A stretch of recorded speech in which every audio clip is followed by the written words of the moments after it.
Renee Bennett reporting. On Wall Street, the Dow is off 112 points, the Nasdaq down 62. More on these stories at townhall.com.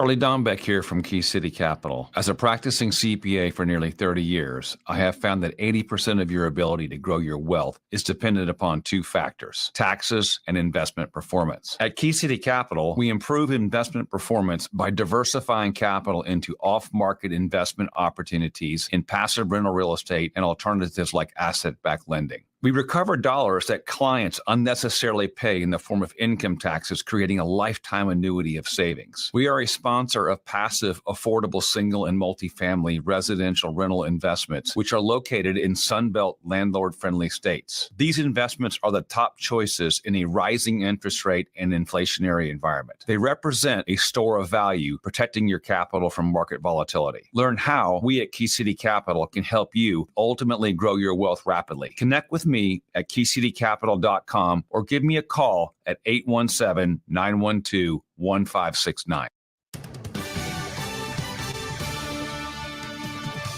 From the News Talk STL Newsroom, I'm Joey Vasovich. A veteran St. Louis County Police lieutenant and former Internal Affairs commander on Friday was charged with a felony after police and prosecutors said he double-dipped while on duty for the St. Louis County Police Department. Investigators said the man worked secondary employment for Hudson Services, which provides security services for Spire. Boeing announced Friday it will be partnering with the St. Louis Regional Advanced Manufacturing Innovation Center to open a brand new manufacturing facility in North St. Louis City. Boeing gave $5 million to the project. The new manufacturing facility in North St. Louis will serve different industries, including aerospace, agriculture, and construction. A lawsuit filed Wednesday in Illinois federal court by a former player accuses Muscuda High School head volleyball coach Todd Gober and the school district's board of discriminating against her and violating her civil rights. The lawsuit claims players were required to line up in a spanking machine, navigate a maze of set mousetraps while wearing blindfolds, and eat sardines if they didn't perform well. The long-sought $222 million replacement of the circa 1890 Merchants Bridge, one of two local spans used by railroads to cross the Mississippi River, is nearing completion. On Friday and Saturday, crews installed the last three truss segments. Officials hope that the span connecting St. Louis to Venice will be fully operational by mid-October. For in-depth coverage of these stories and more, go to newstalkstl.com. From the News Talk STL Weather Center. Very muggy start to the day. Temperatures in the 70s this morning and a few isolated showers south and east of St. Louis, but mainly dry, just very muggy. 91 degrees for the high today with scattered afternoon, evening, and overnight thunderstorms tonight. And some of those could be strong. It's a low risk. Lows in the low 70s tonight. Humidity going down tomorrow. Should be a nice day with sunshine in the afternoon and 87 degrees. I'm First Alert meteorologist Kent Earhart. This hour of News Talk STL is brought to you by Rodney and Jen Wallner and the entire Wallner home selling team at Berkshire Hathaway. Call them today at 314-810-SOLD. 314-810-SOLD. Tony Colombo. Libertarianism is all about individual liberty. Katie Fitz.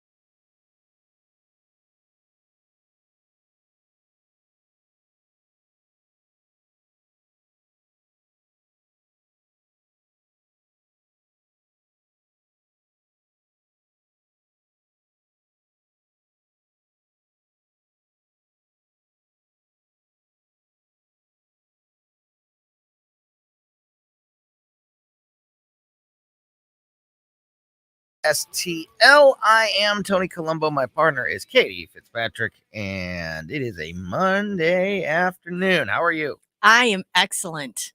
I'm doing great. How are you? I'm great. It's a little warm out there today, isn't it? It's warm. This entire weekend was so warm. And it's bizarre to I was going to go outside and walk my dog yesterday and it rained a lot, but in the morning I was going to go walk him and I stepped outside. I'm like, oh my God, it's so hot. And It it's because was. we've been spoiled. We have been spoiled in August with beautiful, mild, not so humid weather. And then this weekend it was a scorcher, which Kristen did say was going to happen. Yeah. It was the humidity was Hot. crazy. And it was that way again, at least when I was outside a little bit earlier today. So it may be about to be September, which is nuts. Mm-hmm. But that warm weather still holding on. And I think we have a warm week ahead of us.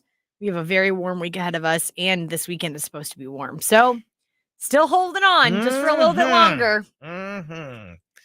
Got a lot going on this week. Did you do anything this weekend? Do you have a good weekend? I had a great weekend. I didn't do much, and that's what was so good about it. It was awesome. Hung out. That's what I did. Baby room ready to go? Baby's room is ready to go. Mom is ready to go. Dad is ready to go. We are gearing up for the big arrival for sure. So you are, because a lot of parents, especially first-time parents, are like want more time. Like not ready. You're like, well, let's get this show on the road. If we have anybody that loves The Office, the sitcom The Office, that's my number one TV show ever that has ever been created. Mm-hmm. There's this point where one of the characters, she's very pregnant and she's going into labor at the workplace and she's terrified. And that will be me the day of. Like, there's no getting around that. Like right now, it's all fun and games because I do have some time left. Sure. I do. Sure. But then when the week happens and the closing time happens and we're getting to, the couple of days, I will be freaking out. There was no question about that. Right. But right now I'm like, I feel pretty good. Yeah. Today I feel great. But if you could get started right now, you'd do it. No, No, I don't know. I think I still need. Let's get this out of here and let's get this. I think I still need time. I think David still needs time. But like when it comes to like body, and I just feel like there's no more room. And I feel like I'm huffing and puffing around the office constantly, and I'm in full blown waddle. There is no avoiding that. I can't get anywhere and walk straight. There's no space in here. So whenever I say I'm ready for that, I think body wise, I'm just like, wait, gotcha. There's no more space. There's no more room. Well, it's about to be September, and it is. You're doing. Then October comes, and that's what happens. So we're there. We are there.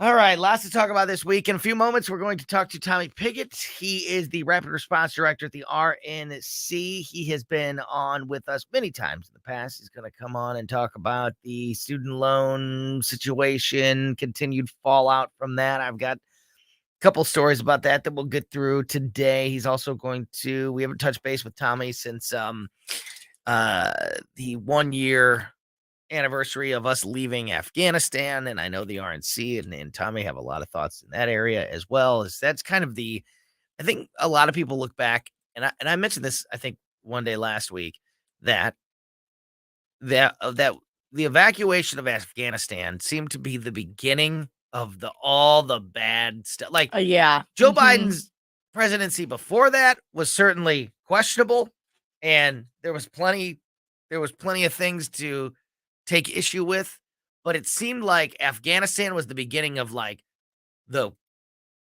everything just crumbling. Yeah. Just everything going all bad. And I think everything going bad, I think the country as a whole looking at it and everybody collectively saying this is really bad.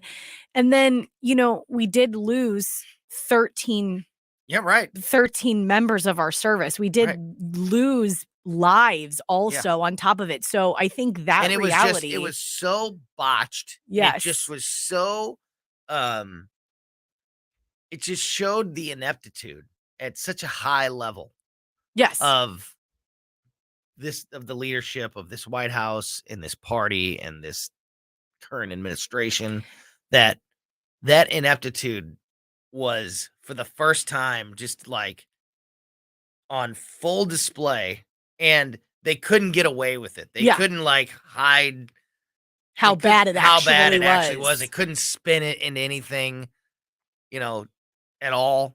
And I think that was the first of what became many of those issues that just really highlighted the ineptitude of this leadership. And I think when we did lose those 13 service members, that wasn't like, plain politics. That wasn't like everybody like talking about something and then policy and all this other jazz, that people get riled up on. That's people lost their lives because of this move.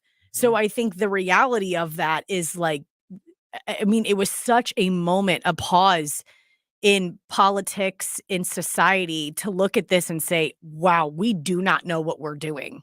We don't know what we're doing right now. Yep. And it's foreign policy that we're talking about. Yeah. And something that we, again, just saw like just over and over again since then. So we'll talk to Tommy Piggott from the RNC about all that stuff here in a few moments. Got there's new developments in the DOJ Mar-a-Lago Trump document situation. The Justice Department has told a judge that it has already reviewed the Trump documents. The Justice Department announced in a court filing today that they already reviewed documents seized from former President Donald Trump's Mar-a-Lago residence, and that they identified a, quote, limited set of documents that could include information protected by the attorney-client privilege. The DOJ said that they would provide more information in a separate filing, but they said that prior to the court issuing a preliminary order to appoint a special master to go through its documents, a privilege review team went through the documents, and the privilege review team identified a limited set of materials that potentially contain attorney-client privileged information, completed its review of those materials, and is in the process of following the procedures set forth in paragraph 84 of the search warrant affidavit to address potential privilege disputes, if any. The DOJ filing said those procedures include asking the court to make a determination on potentially privileged material, asking Trump's team if they are asserting privilege or acting on its own, and keeping the material away from investigators. The DOJ also said that they and the Office of the Director of National Intelligence are currently facilitating a classification review of materials recovered pursuant to the search, and that the Office of the Director of National Intelligence is also leading an intelligence community assessment of the potential risk to national security that would result from the disclosure of these materials. What? Got it? What? What just happened? You got it? What just happened? Huh? Basically, the DOJ said, so over the weekend, on Saturday, a judge in the Southern District of Florida announced her preliminary intent to appoint a special master to go through the documents the FBI had seized in their raid at Trump's Mar-a-Lago home. This came after Trump's team requested an independent appointee, citing exceptional circumstances. So on Saturday, the judge did that. Today, the DOJ said, "Oh, no, we already looked at him. You don't need to do that. We already looked at him. Yeah, we're good. We already looked at him, and we found a limited set, whatever that means. We found some stuff in here that may not be that may be stuff that he's not supposed to have, and we'll tell you about it later." Oh, okay. In a separate filing. So nothing happened then. Nothing happened. Not really, except that now there's going to be an argument between, like, does this special master get appointed to it? What goes? What's their power? What can they do when they look at these documents? It'd be like like when a special prosecutor gets it's an independent person that's assigned to. It's not the DOJ. It's not anybody that is connected with Trump in any way. It's a completely independent. I'm down for that. To look at all of this stuff. But can and they make determinations on what is? No, then they report. Then they tell the judge. Then they show the judge their findings and say, like, here's documents that we've identified that probably shouldn't have been at Mar-a-Lago. Or they go to the judge and say, yeah, there's nothing to see here. They've got everything. And they just make their report. They put their independent report forward to the judge. Okay. Without it being one of the sides in the hearing. That seems like the next natural progression. I mean, that seems like, I mean, it does seem like something that could be the right step to do. It's certainly like unprecedented. This whole thing is unprecedented. It's not like, it's not like you can look back and say, well, here's how we did it in the past, because that doesn't exist. The next hearing in the case is scheduled for Thursday afternoon, this Thursday afternoon at the federal courthouse in West Palm Beach, Florida. Judge Cannon, she is the one that announced the preliminary intent to appoint a special master. She ordered the Justice Department to provide under seal a more detailed receipt for property specifying all property seized. So she wants more information from the DOJ. The DOJ says that they have found that they already looked at everything. We already looked at it. We're done. You don't need to have anybody else look at it. We took care of it.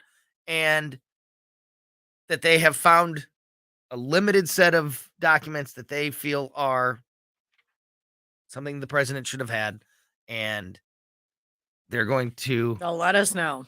They're filing another hearing to explain all of that. So the fight continues. Here's one of my big takeaways from this information today. It is incredible to me how fast the government can do things when they want to do things. Yep. The DOJ coming out and saying, no, we already looked at everything. It's already done.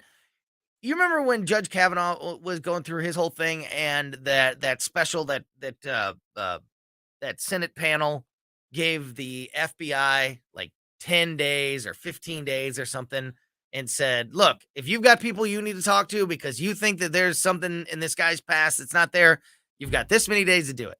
Oh, and the Democrats are all up in arms saying like, that's not enough time. That's not enough time. And in those 15 days or whatever it was, they talked to like 100 people all from his past, had all this information.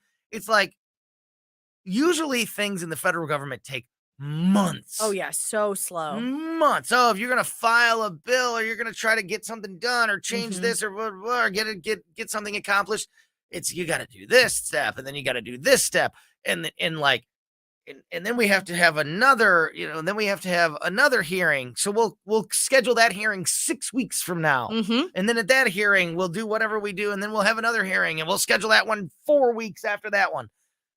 It just takes forever. But when they got something they want to do, hot darn, like that, like with Judge Kavanaugh, like all of a sudden the FBI's got all these people, they got all these sworn statements and all this investigation done, talk to all these people.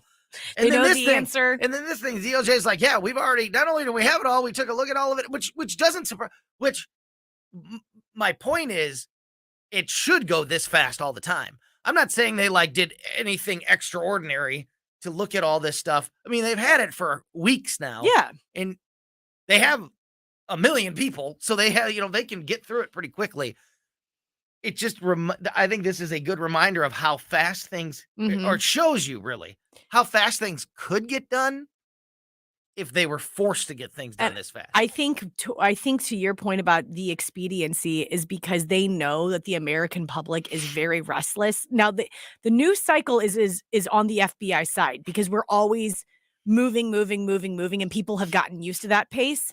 But when we're talking about a former president being raided and there is still no answers, and we got a redacted affidavit that's 38 pages long that takes 5 minutes to read because of the black blocks that are the majority of the pages, and the public is still very restless about what happened and why it happened because we don't have the substance. I think that also plays to the expediency of how fast the FBI is willing to work because they're like, well, I guess we really didn't give anybody anything, which is the intent, because if there isn't anything to give, then this is all for naught. But as you said right at the beginning of the show, this is unprecedented. And when things like this happen and you are a part of history in this way, the FBI is like, I guess we do have to kind of get a move on. I guess the DOJ has to get a move on. They don't want to turn it over. I'm sure they don't want to turn it over to this special master. They want to hand it, so they know that it's in their best interest to finish their investigation, turn in their results as fast as they can to try to stop it from going to another person. What did they think was going to happen, though? What did they think that everyone was going to be like? I don't know what they think. I don't know what they think. The deed is done. I honestly don't know what they think. I don't know if they think they're going to put Donald Trump in jail? Do they think they're going to make it impossible for him to run for president again? I don't Did they think that we would accept this so easily? I don't know. That's what I'm like. I honestly don't know because as we've said before, he's the most investigated human being on earth. Like, I wish we could. I've got a Hillary Clinton story, a ridiculous Hillary Clinton story to do a little bit later on the show.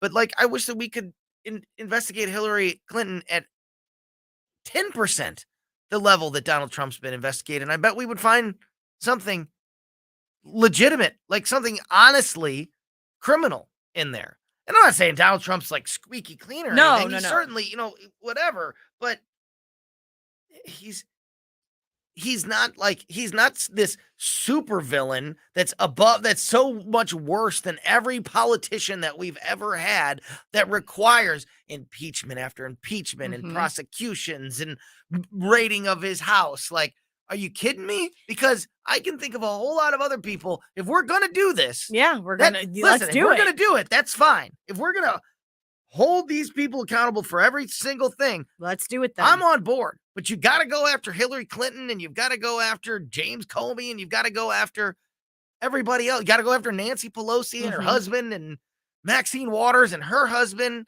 I mean, I just think you about can't just singularly target it. Did they think that whenever they raided his home in Mar-a-Lago, and I mean, I'm sure they were like, okay, the next couple of steps, this or this could happen. But after they raided his home and after we all saw that happen, did they just think that's the end of that? I don't know. I really don't know. Close the book on that and everybody will accept it because we are the FBI. I don't know. I think that I don't know. I don't know if they really think they're going to find something that they can prosecute him on. I don't know. It took out 10 boxes or 15 boxes or whatever the case was. I wish I knew. what I know their ultimate goal is to stop him. They just want to stop him. But I don't know what they thought they were going to get. Like, we'll go in there, we'll get this, and then we'll be able to do this. I don't know what those thises are. Like, yeah. I don't know we won't know until we know the substance. Because they would have had him by now. They would have got him in all the other hearings. And I think we're playing in a new arena because I think that they could take a sigh of relief. I'm not specifically talking about the FBI, but right now the Democrats are in charge of the FBI and the DOJ. Sure. I think the Democrats had a sigh of relief when Biden won the election. Oh, yeah. And then they realized, oh, now the work is truly going to begin because we got Trump out of office. But if you don't think that he's not going to run again, I mean, a tidal wave of something new is going to come and hit your face like a bunch of bricks. And they haven't proven that their way is better. No, they haven't proven that, like, well, just hand it over to the Democrats and we'll give you a better country. No. They have failed. This did not go the way they planned. It has not gone the way that they planned. And they know they can't look at their own successes and run on that. So they're just trying to tear down or stop their number one opposition. But they're making it even worse for themselves when they never have anything to present. They never have any results. They never have any evidence. It's a giant goose egg. It is big time. Okay, we are going to talk to Tommy Pigott from the RNC. Remember last week when we did a story about how Karine Jean-Pierre said the White House didn't know how much the student loan repayment was going to cost or how they were going to pay it back? It got worse this weekend with Kamala Harris. So and we ask how. We're going to talk to Tommy Pigott about that when we get back. Don't go anywhere. You're listening to Colombo and Katie on 101.9 and 94.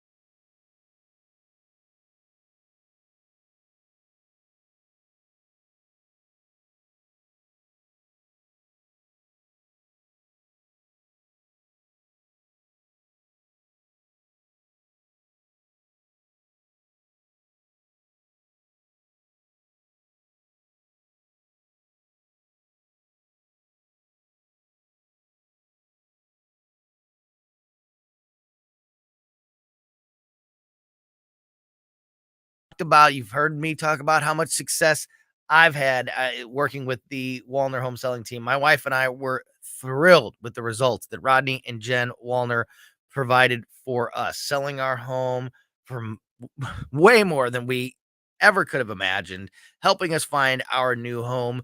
And you've heard lots of these success stories over the last few months.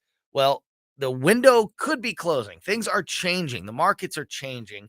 And if you have been thinking about selling your home, you don't want to miss this opportunity. You need to call the Wallners now. They sell 15 times more homes per year than anyone else in the industry.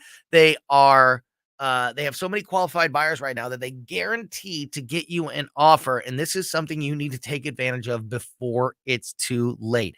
At least call Rodney and Jen and get the information from them, directly from them, about how much they think they can sell your house for, how fast they think they can do it. And then at least you have that information and can make that decision if it's time to move forward or not. Call the Wallners now at 314-810-SOLD, 314-810-SOLD, 314-810-SOLD for the Wallner home selling team. What does your smile say about you? Are you happy, confident, friendly? Getting and keeping that smile takes work.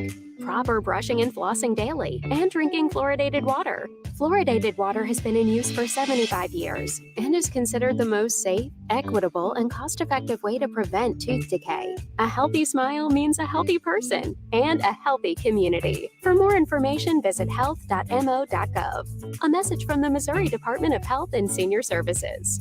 Tim Jones and Chris Arps in the afternoon. Monday, Paul Kurtman joins Chris and Katie. They'll have Jim Talon at 4:25. Susie Moore of Red State in at 5:25. Tim Jones and Chris Arps. Weekdays at 3:30 on News Talk STL.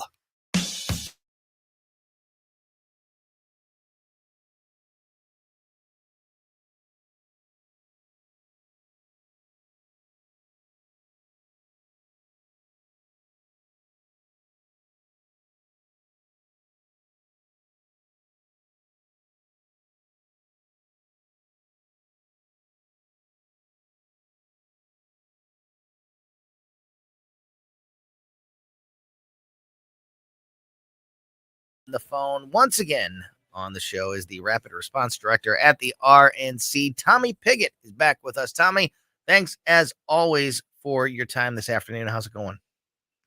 It's going fine. Thanks for having me. You bet. So I wanted to get your thoughts. I wanted to do this story. So I want to do the story, and then I want to get your thoughts. I want to get everybody's thoughts. I want to get everybody's reaction to this because it's priceless. Last week we talked about on the show how Karine Jean-Pierre said, and I think the very first press briefing after the announcement of the student loan repayment plan, that the White House had no sense of how much it would cost, how much the whole thing was going to cost. They didn't know yet, and they couldn't know because it was like we don't know what's in the bill till we don't know what's in the bill until we pass the bill. We pass it. We don't know how much it's going to cost until we do it. So I guess no research is done on these types of things. So it got worse over the weekend when the vice president was stopped by reporters and asked about this. And this is you want to talk about the most dodged question in the history of dodged questions. This is fantastic. Vice President Kamala Harris sidestepped a question about who will be paying for the government's massive student loan handout program. Instead, opting to criticize the critics. Reporters asked why the government has yet to provide concrete information regarding where the money will come from, but Harris did not even attempt to provide an answer to the question. When asked, how come you haven't said where the money's going to come from or how much it's going to cost? This was the answer. Well, let's start with this. First of all, a lot of the same people who are criticizing what we rightly did in following through on a commitment that we made to forgive student loan debt are the same people who voted for a tax cut for the richest Americans. So when we look at who is benefiting from this, 90% of the people who are going to benefit from student loan forgiveness make under $75,000 a year.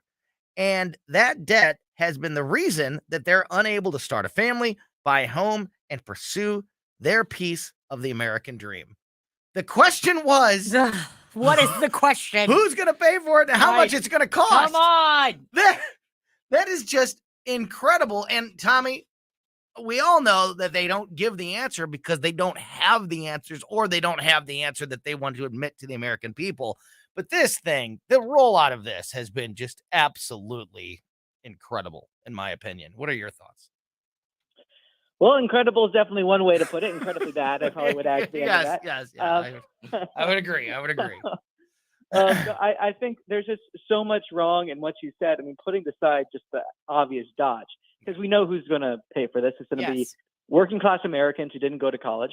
It's going to be Americans that made decisions to save costs. For example, those that joined the military and going to school on the GI Bill, those that went to state school instead of going out of state, those Americans that made sacrifices to pay off their loans. Everyone's paying to pay off the loans that they did not take, someone else's debt. And not just someone else's debt in general, Ivy League school debt, the same debt for these schools that have multi-billion-dollar endowments.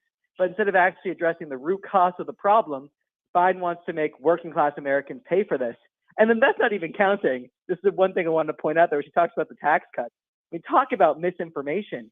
You had an average tax cut for middle-class families of $1,200, not to mention the wage growth that was spurred by that, which was the fastest wage growth in decades, versus now where real wages are going down. I mean, it's just one misleading claim after another, or just a complete dodge. And it really has been really, really terrible. Yeah. And there's, as I said last week, there's so many different levels, so many different layers that you could attack each one. You could debate each piece of this thing and go on for hours and hours, let alone the whole thing put together. Like,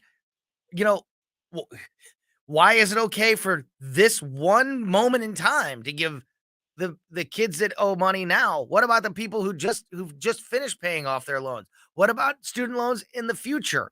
The decisions on who gets the money and who doesn't get the money. I mean, there's just so many different things that you can look at and question and take issue with, and it's so clear that that thinking out a good plan was not their priority. Just doing something, giving money away and trying to buy some votes and be able to say that they fulfilled a campaign promise. That's all that matters to them. But Tommy, how every time something like this happens, how much deeper does the hole get that we will have to dig ourselves out of whenever this nightmare is over with? Well, it keeps on getting worse and worse. I mean, one projection about how much this will cost from the Penn-Wharton budget model says it could cost up to $1 trillion. $1 trillion just by the stroke of a pen, a massive amount of money, while also doing nothing to solve the problem. There was one analysis that says, if you take all the debt that's currently out there, then you subtract by the debt that's forgiven, we'll be back at the exact same level in about 4 years. 4 years. After spending $1 trillion, we'll be exactly where we are 4 years from now. And instead of trying to make it more viable to not go to college and get good paying jobs, instead of trying to lower costs, instead of trying to increase real wages, instead of putting workers first, Biden's decided this Band-Aid solution, which isn't even a Band-Aid, is what he wants to do. And I think you hit the nail on the head. They wanted to do something, but they wanted to do something for their liberal base. They wanted to do something for the votes that they think that they could get. And I think it's ironic for people like Elizabeth Warren, who are paid hundreds of thousands of dollars to teach a single class at Harvard, is out there preaching about the cost of school. She should look in the mirror instead of trying to get the government to bail out this debt. So, Tommy, we have one end of the spectrum, as you just pointed out, Elizabeth Warren saying this is great, it's going to be wonderful, it's so helpful to the country and these students that are just have piles and piles of debt. And then you have another side of the Democratic Party, and I'm speaking about Representative Tim Ryan, who came out this weekend saying this is not the time to be putting in so much money when people are suffering with so much inflation on student loan debt. This is not the time. This is not the approach. We should not be doing this at this moment. And we should not be doing this at this moment. So this divide with the Democratic Party over issues like student loan forgiveness, over issues about withdrawing from Afghanistan, is this what we're going to be seeing from now until 2024 when they put up their presidential nominee, this divide between the Elizabeth Warrens and the Tim Ryans of the Democratic Party? Well, I think that divide's often overplayed because Tim Ryan can say all he wants, but when push comes to shove, he just falls right back in line. Right. He'll With the probably same vote for exact in Democratic the amendment. same line. Yeah. Yeah, so I think they can make these sort of claims that this isn't the right thing to do, but when push comes to shove, they're not going to do anything about it. They're going to actually vote for the Biden inflation scam bill to send 87,000 IRS enforcers up to the middle class. They're going to vote for all of these really dangerous pieces of legislation that has sent inflation soaring. I think, though, we are going to see from Democrats this lip service, at least, to saying, oh, I don't support that, because they know the agenda is a failure. They know that they can't come out and publicly support many parts of this agenda because they know it's unpopular. But at the same time, they're doing nothing to stop it. In fact, they're aiding and abetting it. So this divide that we're seeing, I think, in the Democratic Party is really just surface level in the sense that Democrat politicians know it's unpopular, but they're too afraid to actually stop and stand up to the progressive wing of the party. And that's why the progressive wing has completely taken control. Yeah, absolutely. And they have bullied their way into control, and the Democratic Party and the president have gone along rather than being called out by the progressive wing. They'll just go along with all these ridiculous demands that they're making. And all of this, Tommy, and there's obviously a lot more issues that we could talk about, but all of this kind of paints the picture of how important it is to make a change. And we've got these really important midterm elections coming up in November, and then in obviously the presidential election in 2024. If Joe Biden and the Democrats are allowed to continue to run this country unchecked, I mean, it's been just over 2 years, it's been 2 years with Joe Biden at this point, and we've seen all of these terrible things, and we're passing an executive order to pay back. Who knows what he'll do in year 3 and 4 and year 6 and year 7 if they're able to hold that control. So what's the message from the Republican Party to voters to stop the madness and make sure you show up in November and elections beyond? Well, I think you just laid out the stakes really well there in saying that we need to get a check on this administration to stop his worst impulses. We have seen since Joe Biden took office, real disposable income is lower now than when he took office. Real wages are declining. That means every American workers are worse off than when Joe Biden took office. We see a crisis on the southern border. We see murder rates unlike we've seen in decades. We see liberal prosecutors refusing to enforce the law. So not only can you not afford food, you can't afford to go to the grocery store, you have to worry for your safety when you go there. That's the America that Democrats are trying to create and have created in many areas. And that's why we need Republicans in there. We need to stop the wasteful inflationary spending. We need accountability in what's going on at the border.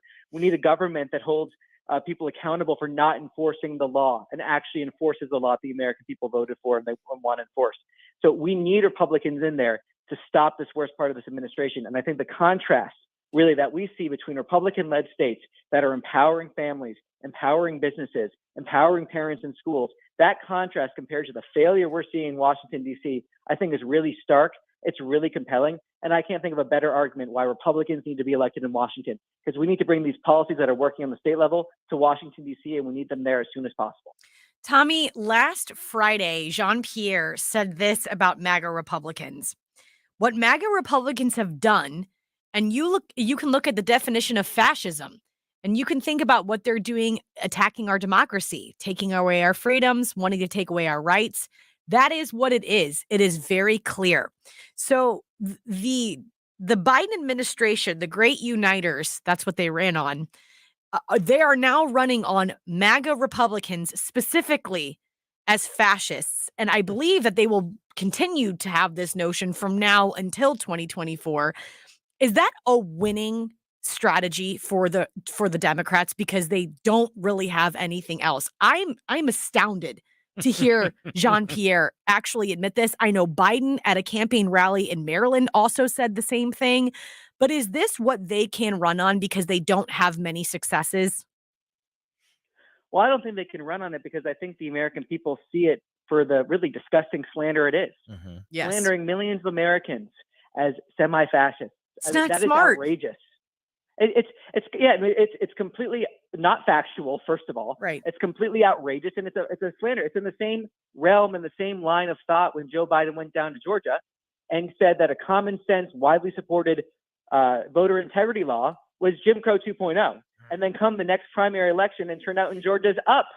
So they can't actually debate these issues, so they just resort to slanders and they attempt to shut you down.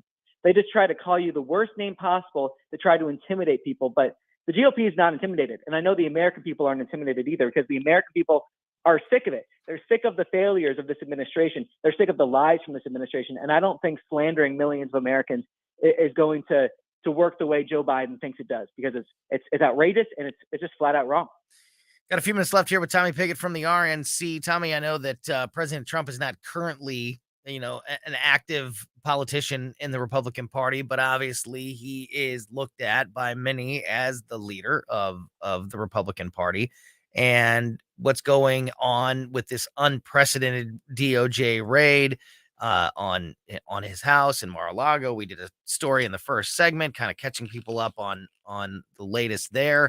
But does the Republican Party have an official stance, an official opinion on what is happening with these unprecedented actions and the weaponization, seemingly at least, of the FBI and the DOJ to go after a former president that is at this point the most investigated human being on the face of the earth, and they still have yet to find anything that can stick as far as criminal charges are concerned? Do you personally, or the party in general, have thoughts, an official position on this whole thing? Well, our chair has been very clear. This is more than extremely alarming, and we need answers, and we have not gotten those answers from really any member of this administration. And there has been questions that have been increasingly raised about who knew what when, who in the administration knew what when. The Biden administration has tried to hold up their hands and say, us in the White House didn't know anything, but report after report shows that even when it comes to the classification of these documents, the president or someone in the White House would have had to know. So there's just so many questions here.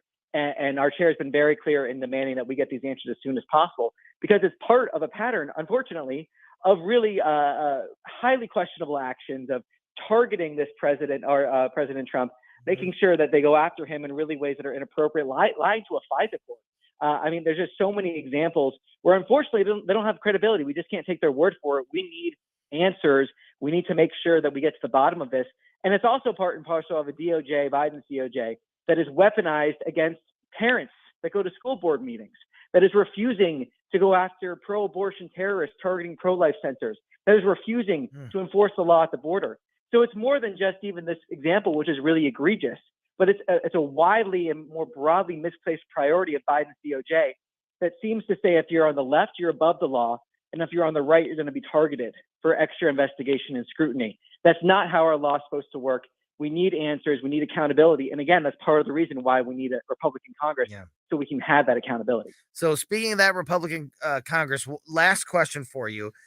There were these reports a week or 2 weeks ago, certain polls were coming out showing that, definitely the wind is still at the Republicans' back, but that what was once a absolute landslide may not be as big as far as the numbers are concerned, in the United States House specifically, but also in the Senate. And I kind of brushed aside a lot of those reports in these various polls. But even people like Mitch McConnell were saying that, that it didn't seem like it was a foregone conclusion, or, basically saying that there's lots of work to be done on the Republican side to ensure that the House does flip and the Senate does flip as well. It seems impossible to me, as somebody who, and I'm sure you feel the same way, Tommy, as people who are involved in this, covering this stuff day to day and watching this White House and watching this Democratic Party day to day, and how inept they are and how damaging they are and how dangerous they are, that they could at all be getting points back or building up any type of momentum as we get closer to November. What is the true feeling in the Republican Party? What is the true feeling that you have about November? And I guess, if anything else, maybe this is just a good reminder that no matter how bad the other side is, you can never take your foot off the gas pedal. But it just seems impossible to me that there's any momentum that's being built up by Joe Biden and the Democrats right now. Well, I think that last point you made, that you can't take your foot off the gas pedal, that's exactly what we're feeling. Yeah. That's what inspires. We're working 24/7. Every day we're working as hard as possible. We're not taking anything for granted, and that's really our modus operandi here. I think we have the momentum. I think we have great candidates, but we also can't take anything for granted. It's not a foregone conclusion that we're going to win, and that's why we're kind of hesitant to use terms like red wave, because it implies it's a natural phenomenon. When in reality, we have to put in the work every single day to get out to as many volunteers as possible, and that's what we're doing. And I'm confident if we do that, if we get out our message, because our message is better, our candidates are better. I'm confident if we get out that message, we're going to win back both the Senate and the House. But again, it requires everyone to get involved, everyone to get to work, because we just cannot take this for granted. The election is too important. Tommy Pigott from the RNC, always great to talk with you. Really appreciate your insight and information, and look forward to having you back on again very, very soon. Hey, thanks for having me. You bet. Tommy Pigott, you can find him at Tommy Pigott. You can also, of course, follow the party at GOP. Got to take another quick break here. When we get back, I got a story about Anheuser-Busch being sued. And I got an update on the Finnish prime minister.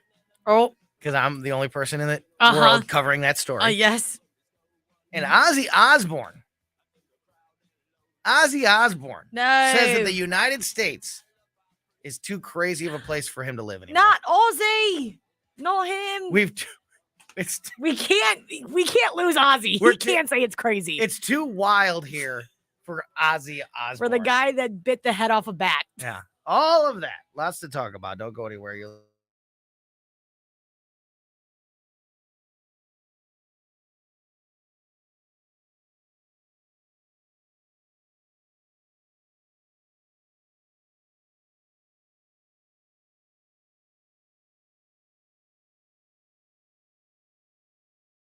You won't get anywhere else. Decision 2022 happens. There's a backlash coming on News Talk STL.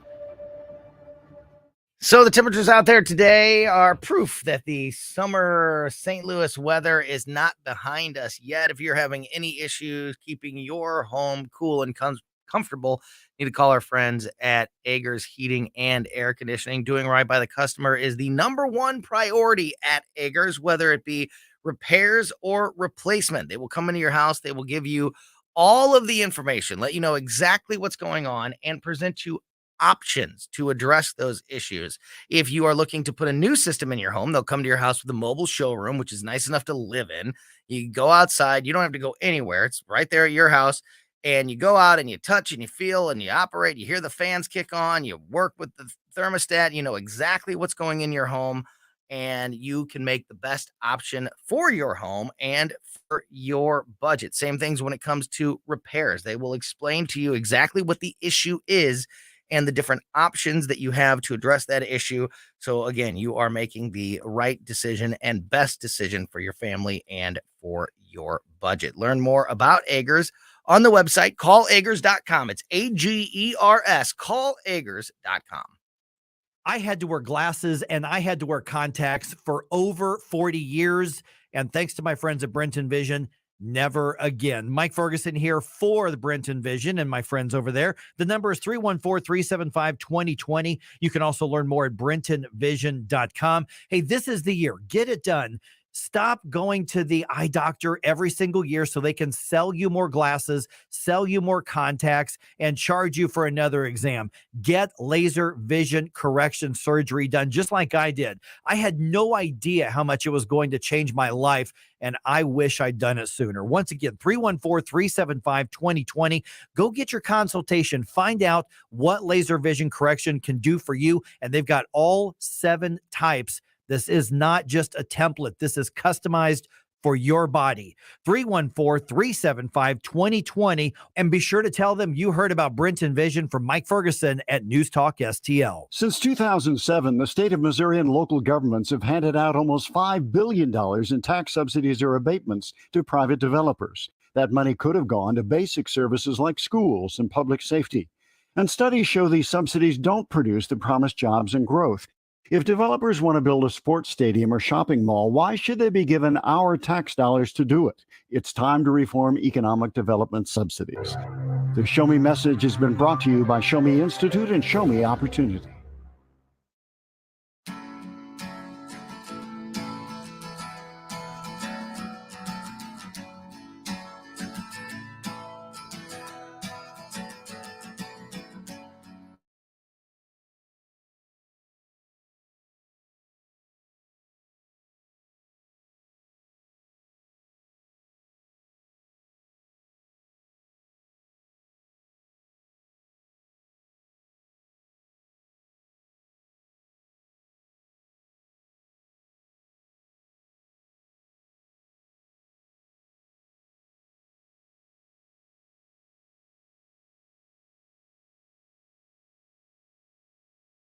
That's been party rocking, going to music festivals, going to house parties, getting videos taken of her, and the people that like her and support her. She's like 36 years old, and they're like, like, this is who I am. This is the person this is the person who we elected. That's what she's saying too. This is the person you elected. I'm not going to change who I am because of the office.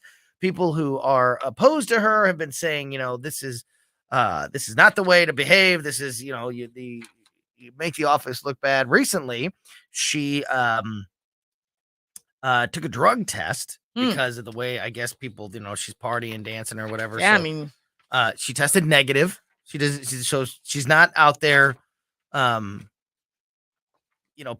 too hard, in Smart an woman. illegal way. Mm-hmm.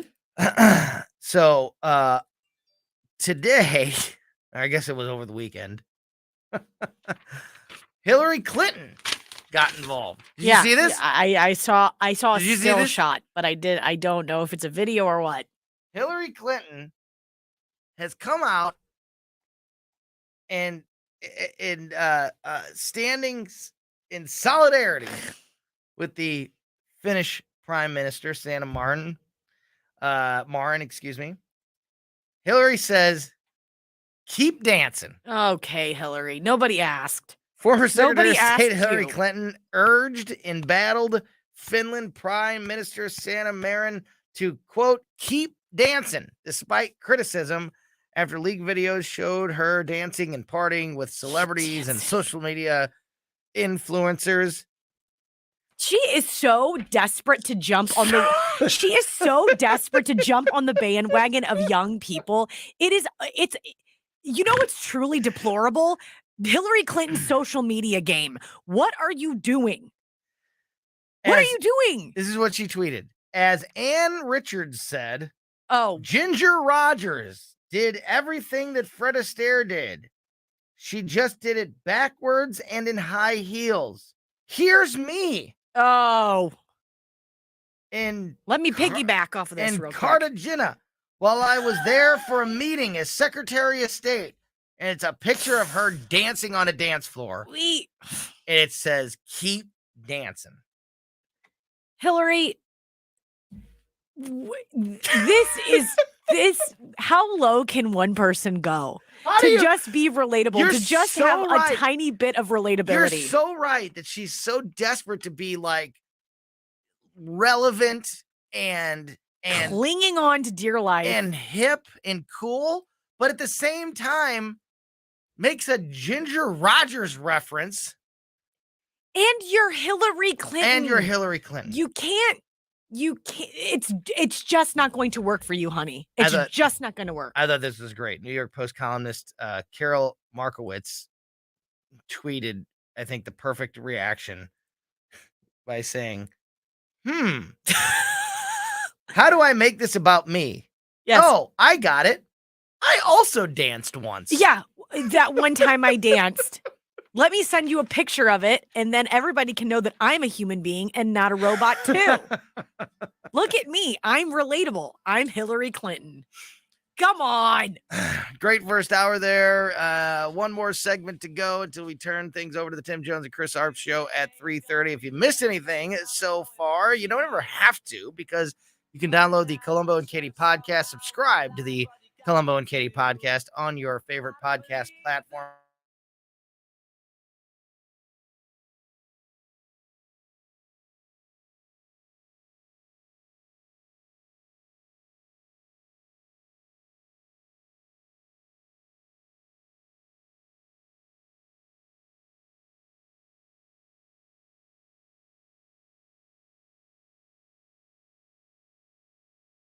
Popular headlines include inflation, 401ks, and taxes, but bottom line, it all comes back to the number one fear, which is running out of money.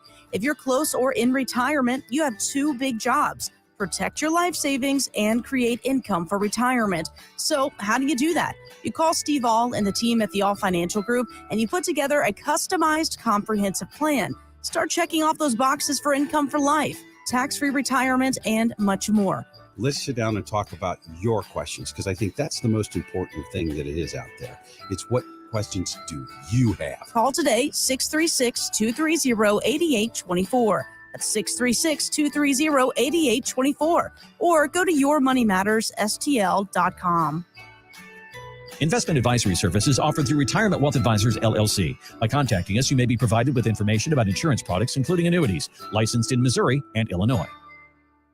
I'll second guest dinners with friends because they can be interrupted by diarrhea, gas, bloating, stomach pain, or oily stools. It turns out I have EPI, or exocrine pancreatic insufficiency, which means I'm missing the enzymes needed to digest food. My doctor prescribed Creon, pancrelipase, an oral prescription medication that replaces pancreatic digestive enzymes. Creon treats EPI due to cystic fibrosis, chronic pancreatitis, pancreatectomy, or other conditions. Creon may increase your chance of fibrosing colonopathy, a rare bowel disorder. Tell your doctor if you have a history of intestinal blockage or scarring or thickening of your bowel wall, if you're allergic to pork, or if you have gout, kidney problems, or worsening of painful swollen joints. Call your doctor if you have any unusual or severe gastrointestinal symptoms or allergic reactions. Take Creon as directed by your doctor and always with food. Do not chew capsules, as this may cause mouth irritation. Other side effects may include blood sugar changes, gas, dizziness, sore throat, and cough. These are not all the side effects of Creon. Creon is the #1 prescribed EPI treatment. Ask your doctor about Creon for EPI and visit creoninfo.com or call 800-633-9110 to learn more. That's CREON info.com. So kids are back in school, and that could bring along with it getting back into certain activities that possibly need different fundraising. It's also about to be that fall sports season. Actually, the fall sports season is pretty much engaged right now. So if you need to raise money for a activity that your kids are a part of, or that you're a part of, a sports team, or your school, or your church, or anything else, the best way to do so is, of course, with a TJ's Pizza fundraiser. TJ's Pizza Fundraising has been in business for over 30 years in the area. They have raised tens of millions of dollars for their customers because they are simply the best. They have great customer service. They have huge profit margins. And above all else, they have great products. TJ's Pizza and the other products are delicious, and people want them. And that's why you can raise big money fast. Get started now at tjspizza.com. KLGY HD3 Clayton, K270BW Bellefonte, KNBS Bowling Green. This is News Talk STL at 1019, 94.1, and always streaming at newstalkstl.com. Breaking news this hour from townhall.com. I'm John Scott. Senator Lindsey Graham is warning of what he calls riots in the streets if former President Trump is prosecuted over mishandling of any classified documents found at his home in Florida. Bob Agnew with that report. Senator Graham told Fox News over the weekend if there's a prosecution of Donald Trump for mishandling classified information after the Clinton debacle, there will be riots in the streets. Graham complaining of a double standard for Trump compared to Clinton and the president's son, Hunter Biden, both accused of hiding sensitive information on laptops. Says Graham, quote, I've never been more worried about the law and politics as I am right now. Bob Agnew reporting. Also at townhall.com, correspondent Rita Foley reporting it was a violent few hours across the country. On one day alone, Sunday, 3 people were shot dead in Detroit, 2 in Bend, Oregon, and 2 in Fort Worth, Texas. NFL Commanders running back Brian Robinson Jr. was shot and wounded in Washington, D.C., says the team, during an attempted robbery or carjacking. He's expected to recover. In the Detroit shooting, a 19-year-old suspect has been apprehended. The NASA moon rocket launch earlier today scrubbed. NASA spokesman Daryl Nail says one of the issues that looked like a fuel leak turned out to be something engineers have seen before, simply a buildup of frost. It can look like a crack, but what it actually is, according to the engineers, is air is being sucked in, chilled, and then comes right back out of that foam as vapor. And it appears like it looks like something is leaking when in fact it's not. NASA will try that launch again on Friday. And due to perennially low ticket sales on Labor Day weekend, theaters across the country uniting on September 3rd. All tickets will be only $3. A lower close on Wall Street. The Dow is down 168 points. More at townhall.com. Relief Factor, pain relief that's natural, pain relief that works, and pain relief that attacks the source of the pain. That's the experience of tens of thousands of Americans who are taking Relief Factor right now. See their incredible video endorsements at relieffactor.com and then order your 3-week quick starter pack for just $19.95. That's less than $1 a day. Find out if it can work for you like it works for me by ordering your 3-week quick starter pack today. Relieffactor.com, relieffactor.com. Be the next success story. How long does it take to tackle a home project? With Angie, you could cross it off your list before this ad is over. Just tell us what you need, indoor or outdoor, repair or redesign, and we handle the rest, sending a top pro to get it done. You don't have to lift a finger, except to tap the screen or click the mouse. Plus, Angie is free to use. So bring us your next home project, and we'll bring it home. Download the app or go to Angie.com. That's ANGI.com to get started. Top military officials predict recovery from massive flooding that has devastated parts of Pakistan will take years. The BBC's Pumza Lathini is in Sindh province. She says authorities have had a tough time warning people of the approaching danger of flooding. What they've tried to do is get word out to people for them to evacuate and move to higher ground. But one of the difficulties with that is Pakistan itself, this part that's been worst affected certainly, is largely rural and people are spread out. So it's difficult to get word to everyone. By the time they need to hear that the floods are coming, the floods have arrived. What are termed monster monsoons have claimed more than 1,000 lives this summer. A tense situation, a fire reported on a passenger ferry found for Sweden with 300 people aboard. That blaze was put out. No one injured. The ferry was north of Sweden's Baltic island of Gotland. Breaking news and analysis at townhall.com. The Army is trying a new way of recruiting. The program gives lower performing recruits up to 90 days of academic or fitness instruction to help them meet military standards. The program's one way the Army's hoping to fill the ranks as it struggles with recruiting efforts that are expected to fall dramatically short of the goals this year. According to estimates, just 23% of young people ages 17 to 24 are physically, mentally, and morally qualified to serve without receiving some type of waiver. Moral behavior issues include drug use, gang ties, or a criminal record. It's the military's academic and physical fitness requirements that the prep course will address. Keith Peters reporting. Austin Dillon avoiding a massive wreck in the rain to win at Daytona International Speedway and snag a playoff spot in the Cup Series regular season finale.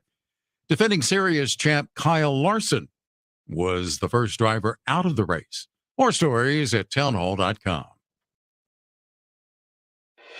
From the News Talk STL Weather Center. Sport Chief Meteorologist Steve Templeton with your first alert forecast. It is a first alert weather day. We're on guard for an isolated severe storm, even some heavy rain that could cause some isolated flooding in spots too. That's going to be through tonight. Then the storm threat's over with for Tuesday. A high of 87, but falling humidity. Beautiful day, partly sunny. Wednesday, partly cloudy and 86 for the high and low humidity. Should be a great day Tuesday and Wednesday. That's the latest first alert forecast. I'm News 4 Chief Meteorologist Steve Templeton. The news and talk. Mar-a-Lago rate brings it all into the sunlight. That matters to St. Louis. They're talking nonstop about Civil War. News, analysis, opinion. Easy rhetoric doesn't do anything to help this country. 101.9 and 94.1 News Talk STL. So one of the best things that we have found at the new house so far has been meeting and working with and using All Solutions Pest Control, because I am a big believer in having a pest control service at your house, because I want to, not because I don't think you should wait until you have a problem, not because you have spiders or you have ants or you have mice or you have termites or whatever it is. You want to have a pest control company because you don't want any of that stuff to happen. You want to have it to prevent any of those situations from happening. And so been working now with the folks at All Solutions Pest Control for a couple months, and we are loving the results. The house has been pest free, and specifically for us, been talking about it a lot because I've been doing a lot of work outside recently. The mosquito treatment. The mosquito treatment has just been absolutely phenomenal for us. And that is one area that we have struggled in the past, finding a mosquito treatment that works for us. One, that works in general, just gets the results, but two, also doesn't have other side effects like making the dog sick or, potentially if you have, smaller kids, like cause some health issues with them. The All Solutions Pest Control mosquito treatment that we've been receiving for the last couple months has been absolutely amazing. It's just given us our yard back, and it's been wonderful. So whether it be mosquitoes or ants or spiders or mice, whatever the problem may be, they have you covered. Learn more and get started with them now at allsolutionspestcontrol.com. Michael's Flooring Outlet is a locally owned and operated family business for more than 28 years, featuring exclusive products, unbeatable prices, and expert installation. You can choose from a wide variety of flooring options, including carpet, hardwood, laminate, ceramic tile, luxury vinyl, natural stone, plus many other options. And you'll gain a peace of mind knowing that your flooring and carpet installation will be done right the first time when you hire the experts at Michael's. You can shop in-store at one of their 3 convenient locations or shop from home online. Check out everything Michael's Flooring has to offer at igotfloored.com.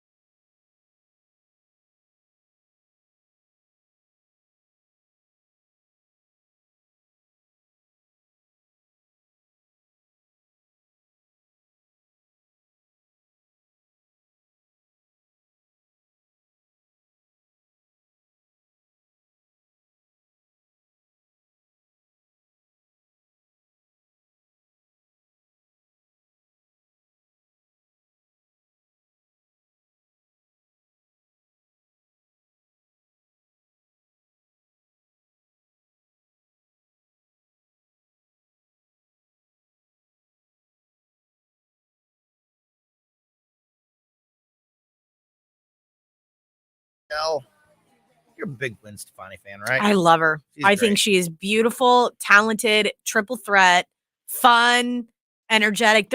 I could go on and on. I think Gwen Stefani is an absolute gem. And I think stupid Gavin Rosdale only put himself into a pit by cheating on her and leading her to Blake Shelton. Gwen Stefani is the woman. I'm so passionate about her. And No Doubt is amazing. I've always liked her music. I've always liked Gwen Stefani a whole lot. I thought you were And you know what I like about her? Tell me a lot of things, apparently. I do. But the extra thing that I like about her is that she is not political. I don't know where this woman lives politically. She has been asked multiple times whenever she got with Blake Shelton, is she a conservative? Is she a Trumper? Is she a MAGA Republican? And every single time she's like, I don't really think that's any of your business. Yeah. And that's what she says. Good I'm for like, her. Oh, go girl. Good for her. Yeah. It's totally fine to be political. It's totally fine to take a stand or have an issue that you're passionate about or a political side that you're passionate about. But if you're going to do that, then you have to embrace everything else that comes along with it. You're going to alienate a whole bunch of people. Mm-hmm. You're going to be tested. You're going to have to know what you're talking about. You're going to have to be, if you're going to spit fighting words, then fighting words are going to come right back at you, and you better know how to handle it. And if you're not about that, if you're not about arguing about politics, to just say, I'm just here to Sing sing songs. songs and have fun. I think a lot of other people would love there's that. nothing wrong with that. Yep. Absolutely nothing wrong with that. It's an interesting story. It seems that everyone is drinking hard seltzers. We've talked about this. Uh-huh. I've asked you because you're young and I try to understand the youth. You are my Hillary Clinton. Yes, yes, Kidding. it's I'm true. Kidding. No, it's true. I'm kidding. That I told you that I don't get the seltzer thing. Yes. I don't get it. Not my thing. I just don't get it. And so hard seltzers, canned cocktails, Mhm. I get that. cocktail in a can has been super popular, right? Anheuser-Busch was ahead of the curve on this they've been selling, get this, the Lime-A-Rita. How long do you think the Lime-A-Rita's been around? 10 years. 10 years is exactly right. 10 years. I would've Absolutely. said 5 years tops. Because the Lime-A-Rita was around for me in college. Okay, well, there you go. It was there in college whenever I was there. Lime-A-Rita's 10 years. I remember when they rolled it out. It was the upgrade from a Four Loko. It was like, we don't have to mess around with the Four Loko anymore. We can have a Lime-A-Rita. And it was fantastic. You were in? Well, for a little bit. Yeah. They do make your tummy upset. Had a moment? Had a moment with the Lime-A-Rita. Okay. Lime-A-Rita's been around for 10 years, along with other flavored Ritas. Apparently, they have other Ritas besides the Lime-A-Rita. The problem with being the first is that they might not have considered that consumers would assume it's an actual cocktail with spirits like tequila. If you're going to have a Lime-A-Rita and it sounds like you're having a drink that has, you're kind of playing off of margaritas, which have tequila and like, that whole thing.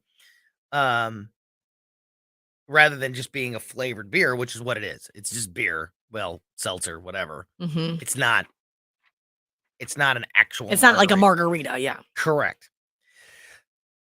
And because of all of that, I didn't know that. Anheuser-Busch, right? That's the point. I had no idea. That's the point. Is that people have, like, people who take this stuff seriously, they're drinking and they're partying, have, I guess, had an issue with this. And now Anheuser-Busch has just agreed to settle a class action lawsuit for false advertising because people thought the Lime-A-Rita and these other types of drinks contain tequila. The products are called Ritas, and on that and on the can, it even says sparkling margarita. Yeah. Also, the packaging doesn't say that it doesn't have tequila. As part of the settlement, you can go to, you might want to write this down, Katie. What is it? You can go to ritassettlement.com to apply for a partial refund for any Ritas, no matter what the Rita is. It doesn't just have to be Lime-A-Rita. This is a real story, by the way. Yes, I see it. I see can't it right believe now. that I'm saying these words, If you and it's a real story. Doesn't yes. matter what Rita you purchased. If you purchased a Rita, you could get money back. That's Any incredible. Ritas that you purchased, you can get a partial refund between 2018 and last month. That's a big. That's like that's 2 years. Here's the problem. No, that's more than 2 years. I'm an idiot. Here's the problem. 4 years. You gotta have your receipt. Oh, you gotta prove that you bought the Ritas. If you prove that you bought the Ritas, you can get some money back from Anheuser-Busch. All because all of this is because people thought they were drinking tequila and they weren't. What does it matter? I can't believe this is real. Because this is going to cost millions of dollars. Oh my gosh! Yeah. I think the limit is pretty. I don't think you can claim very much, but I do think it is deceitful, though. I do. I mean, it's going to cost millions of dollars. I don't think any one person can claim very much. Yeah. Like there's a limit on how many receipts you can turn in and all that. So nobody's getting a big lump payment sum of money from Anheuser-Busch.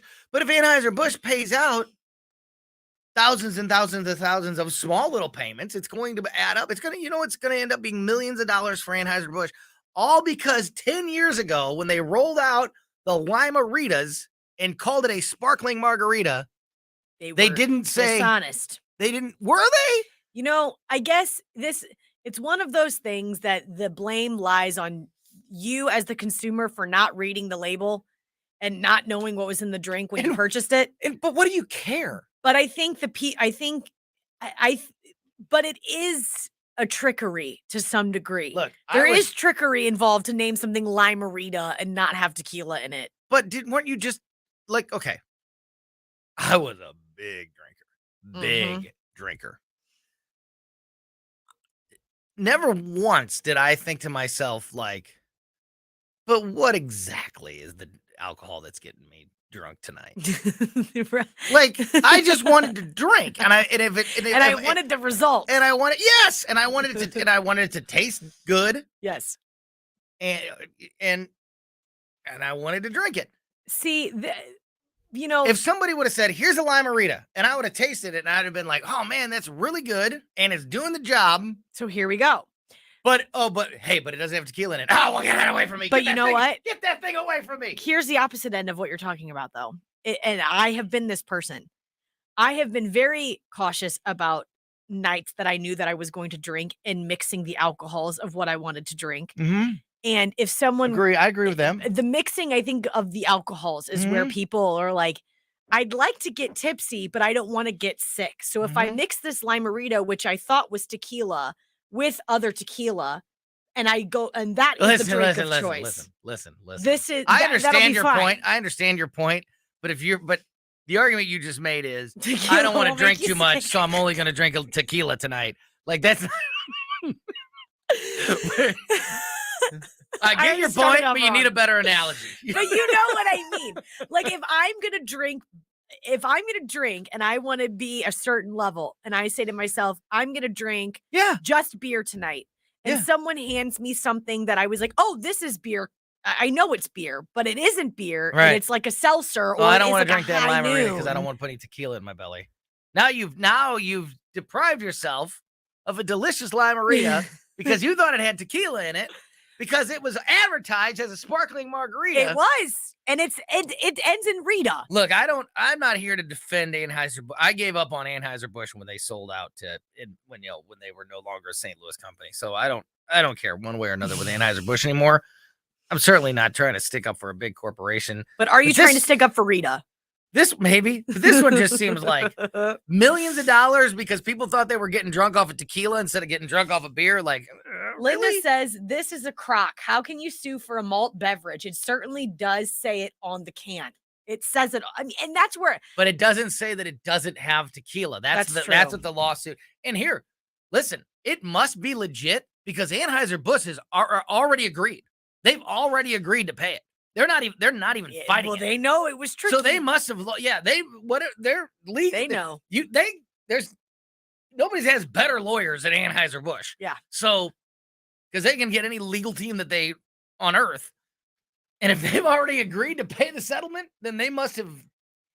They must have determined. Yeah, they must have determined that this is not one that they can win. It just seems incredible to me that this is something that you can sue for. That you can sue years for anything. ago, I used to party, and I thought I was drinking tequila, but instead I was drinking beer, and now I'm mad about it. This is HS. That's what it is. Ozzy Osbourne is leaving the United States because he calls us effing ridiculous. I love it. Ozzy Osbourne says he's not interested in doing any living or dying in the United States. In a candid interview with The Guardian over the weekend, Osbourne ripped the USA, where he and his wife Sharon have resided for much of their adult life. I didn't even think they were together anymore. I don't know. Oh, I knew it. I love Sharon. Osbourne, who has dealt with severe health issues over the years, many, underwent a major surgery this past June. Said of the United States, everything is effing ridiculous there. I'm fed up with the people getting killed every day. God knows how many have been shot. The Black Sabbath member also shared, I don't want to die in America. I'm English. I want to be back. Sharon, who was born in London, echoed her husband's statement saying, America has changed so drastically. It isn't the United States of America at all. Nothing's united about it. It's a very weird place to live right now. Listen, I get it. I think all that's true. I don't listen. I don't think that there's any country better than the United States to live in, especially if you like freedom. But I get that. I mean, things are pretty messed up right now. Like, not the people, but the politicians and the media and the division and the hate that they try to put out there and try to, like, what other country seems to be actively trying to rip itself in half? Yeah. I mean, but that's what we do here. That is what we do. And when we're too wild for the Osbournes. Yeah. I love the Osbournes. It's a wake-up call, America. They're crazy. But here's the thing that I always find interesting. Will he be moving back to England? This is That's what I they say find they're doing. This is what I find interesting. If I Trump agree. wins the election, I'm I going to know. move to Canada. You're exactly right. If America doesn't stop being crazy, I'm going to move to England. I didn't see them take any particular stand. He did. Ozzy made a reference to gun violence. So, and he's, a celebrity. So you always default that they're going to be left. Yeah, but they didn't necessarily take a political side, right? Unless there's more to this interview that I didn't see. So they didn't necessarily take a political side. They kind of just said everything is so hateful and so divided. And Sharon said it's not what it used to be. It used to be a more united place. And now it's so divided and crazy that we don't want to be here anymore. I just think it's very funny that we've become too crazy for the Osbournes to live there. I do too. To live here. A couple minutes left. You got a story for us? Joe Rogan and Green Bay Packers quarterback Aaron Rodgers got into the harms of COVID policy on a recent episode of the Joe Rogan Experience. Okay. Rogan took the opportunity to blast Democrats and give a boost to Republicans. Disclaimer. Joe Rogan is not a fan of Donald Trump. Everybody thinks he's like this crazy fan of Donald Trump. He is not a fan of Donald Trump. Crazy conservative Republican. He is not. He's not. But he did say in this podcast, quote, vote Republican. He said in response to Rodgers' question about what Americans should do about what happened in COVID and how to change what happens again. Yes. He says this. He continues, no one who was alive today had ever experienced a true pandemic. And I'm hoping that now that this is over, people are going to, recognize that some serious errors were made and not repeat those. That's what's best, and you can get out of it. Roger asks, so what do you tell those people? Joe Rogan says, vote Republican. That's what a lot of people are doing, and they're going to continue doing anyway. More than 1 million people transferred over to the Republican Party, I think, in 2021 alone. But you look at guys like Ron DeSantis who keep Florida open and had some pretty reasonable policies in terms of what to do about COVID. And, he mapped it out on television. He was widely criticized for this, where he was saying we need to protect our elders. We need to make sure that the medical care is available for those people, and everyone else who should be able to do whatever they want should do what they want and protect their freedom. That's what Joe Rogan said. Yeah. And here's the thing. Like I said, Joe Rogan is not like this hardcore, longtime conservative Republican person. And you don't have to be. That's why the two-party system is this. Obviously don't have enough time to get into this, but that's why I speak out against it so often and say that we need more choices in this country. But the fact is we only have those two choices. Yes. So for a guy like Joe Rogan, who has plenty of issues with the Republican Party and different conservative policies, he knows that the path that we're on with the Democrats in charge is dangerous and destructive and the wrong way. And when you only have two choices, you don't stick with the one that is destroying everything, that is ruining the country. For God's sakes, we're going to lose the Osbournes. And I mean, what else do we need to know? Not Sharon! So you don't have to, that doesn't mean, like you said, he's not a fan, doesn't make you an ultra MAGA Trumper and you must just agree with everything. No, it means that I'm tired of watching the Democrats destroy the country. They're showing the they're showing the affidavit on television right now, and it's just a bunch of black boxes. It's pretty funny. But yeah, it doesn't mean that you agree with every single policy or every single thing that's ever been said by every single Republican or conservative person. It just means that you're tired of watching the Democrats destroy the country and digging us into a deeper and deeper hole, and you want it to stop. And you know what? If the Republicans don't stop it, then you hold them accountable as well. Yes, you do.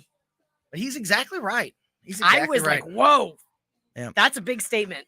All right, that's going to do it for us. Colombo and Katie back tomorrow at 2 o'clock. Download the podcast if you missed anything, and keep it here for the Tim Jones and Chris Arps show. And thank you so much for listening to us and supporting us here at 101.9 and 94.1 News Talk STL.